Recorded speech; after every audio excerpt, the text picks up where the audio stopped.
Hello friends, स्वागत है आपके अपने यूट्यूब चैनल गायत्री ऑफिशियल में। आपका एसएससी कांस्टेबल, जीडी हो, बीएसएफ ट्रेड्समैन हो, एसएसबी ट्रेड्समैन हो या सीएपीएफ असिस्टेंट कमांडेंट या CPO, sub inspector, medical guideline सभी के लिए एक ही है।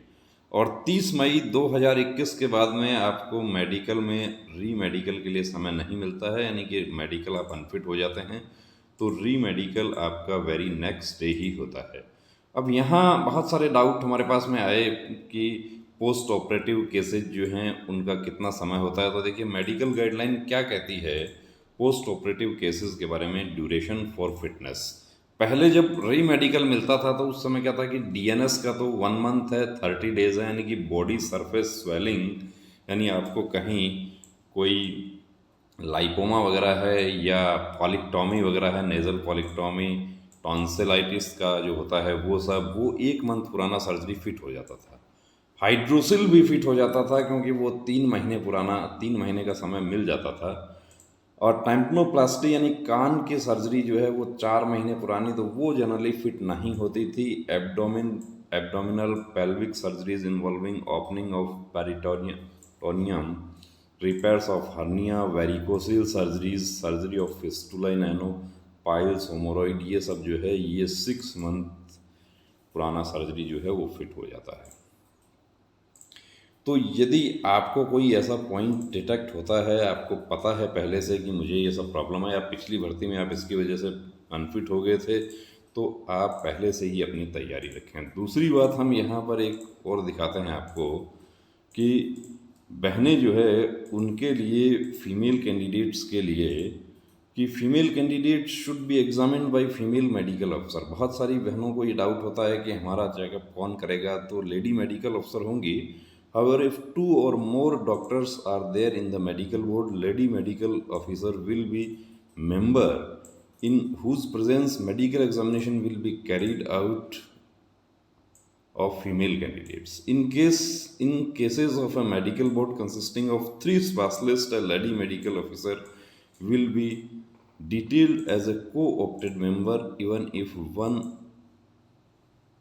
Of the specialist is lady medical officer. तो बहनों का ये जो डाउट है कि मेल डॉक्टर मेडिकल करते हैं, फीमेल डॉक्टर मेडिकल करते हैं, तो बहनों का डॉक्टर जो मेडिकल है वो फीमेल डॉक्टर हैं। ये पेज नंबर 40 मेडिकल गाइडलाइन जो है उसका है। मेडिकल गाइडलाइन आपको चाहिए तो आपको हम व्हाट्सअप नंबर दिखा देते हैं, आप उस पर एक व्हाट्सअप मैसेज कीजिए, पूरा कंप्लीट मेडिकल गाइडलाइन आपको मिल जाएगा। ये कोई सीक्रेट डॉक्यूमेंट्स नहीं है, इसको आप गूगल पर भी अवेलेबल है, सीआरपीएफ की साइट पर अवेलेबल है। इस पर व्हाट्सएप मैसेज कीजिए, आपको मेडिकल गाइडलाइन मिल जाएगा। विशेष रूप से हमारे सीपीओ, सब इंस्पेक्टर के जो कैंडिडेट्स हैं उनको ये ज़रूर पढ़ना चाहिए।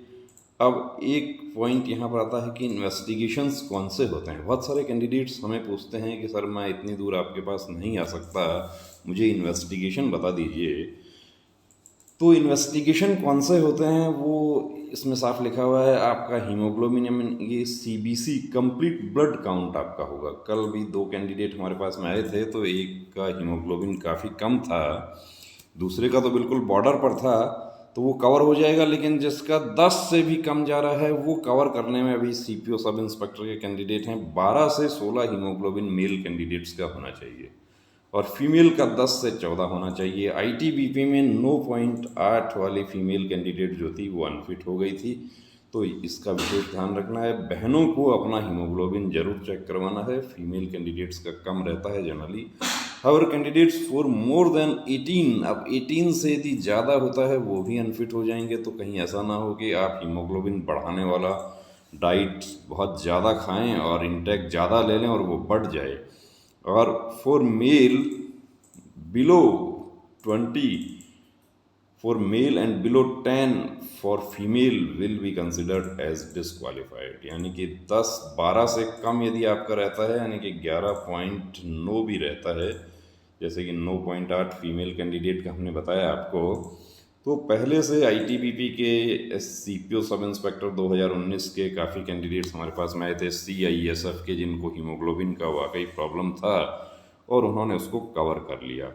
अब हीमोग्लोबिन के बाद में दूसरा क्या आपका डायग्नोसिस होता है, तो यूरिन एग्जामिनेशन होता है, रूटीन एंड माइक्रोस्कोपिक, और तीसरा आपका होता है चेस्ट एक्सरे, पीए व्यू। अब यूरिन माइक्रोस्कोपिक में क्या चेक होता है वो पूरा यहाँ पर बताया गया है, और एक्सरे चेस्ट पीए व्यू में क्या क्या चेक होता है वो सब कुछ यहाँ पर बताया गया है। तो दोस्तों मेडिकल को हल्के में नहीं लेना है, आपको बाद में समय नहीं मिलेगा। बायलैटरल 13th रिब जो है ये काफ़ी कैंडिडेट्स को प्रॉब्लम डिटेक्ट हो जाता है, तो इसका कंप्लीट डिटेल वीडियोस भी हमने बनाए हुए हैं। लेकिन जो डाउट्स, काफ़ी कैंडिडेट्स पुराने वीडियो जनरली नहीं देखते हैं। सर्वाइकल रिब देखिए, ये जो है सिम्प्टोमेटिक, ये भी प्रॉब्लम कर देता है।